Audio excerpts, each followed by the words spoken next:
Okay, so my topic was does social media affect eating disorders? An eating disorder is an illness that is psychological, and it's characterized by irregular eating habits and severe distress, concern about body weight and shape. So they may include inadequate, excessive food, which can ultimately damage the body and someone's well-being. And the most common forms of the disorders include anorexia nervosa, bulimia nervosa, and binge eating disorder, which can affect both females and males. So anorexia nervosa is a refusal to maintain the body weight for your height, age, things like that. And it's an intense fear of being fat or gaining weight. This can include them starving themselves and exercising a lot to burn off the calories.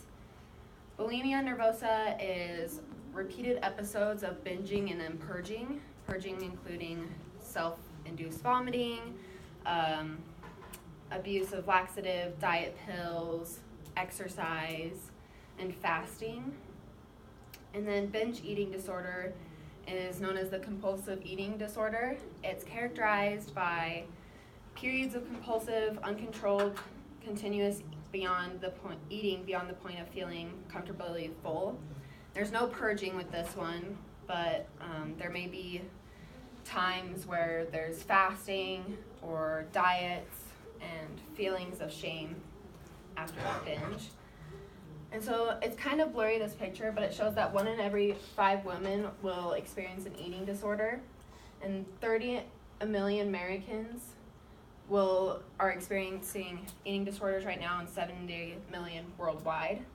It also shows that $40 billion are made each year just on diet pills and things like that.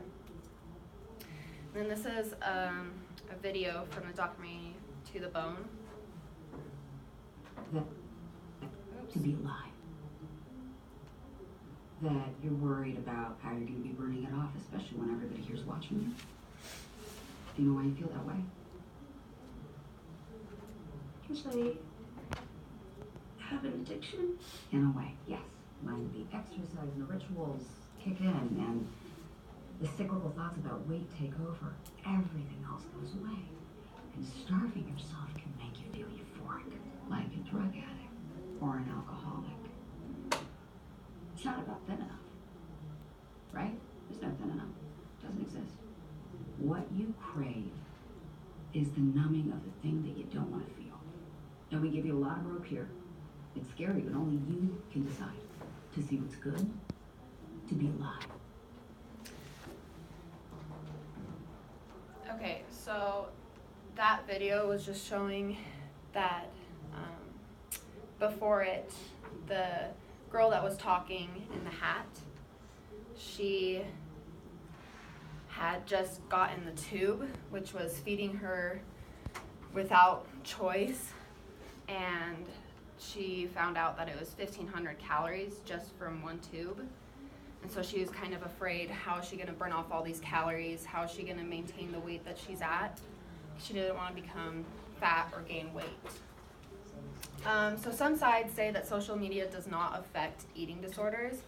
The arguments say that it's mainly from genetics, stress within a family, and also it says that eating disorders can be found if a parent has an eating disorders, the child can maintain those habits.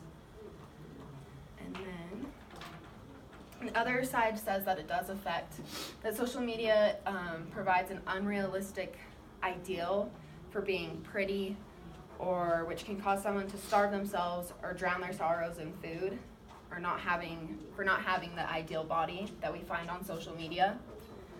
In an article, the author said that they're really enforcing the idea of that how our bodies look is the most important thing about us, which I found was interesting because a lot of people now think that they have to look a certain way to be noticed.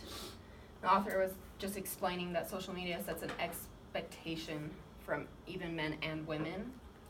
And although there's never really one factor for what causes an eating disorder, social media makes people compare themselves to models, peers, and famous people, making them feel bad about themselves.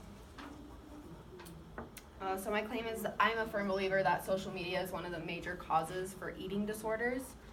With having really famous people, fitness accounts online that shows really fit people doing exercising, and peers on social media can make someone feel ashamed of their own body and can cause an eating disorder.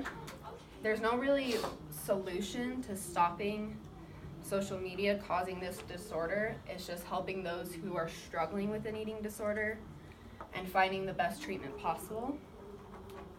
And then we're excited.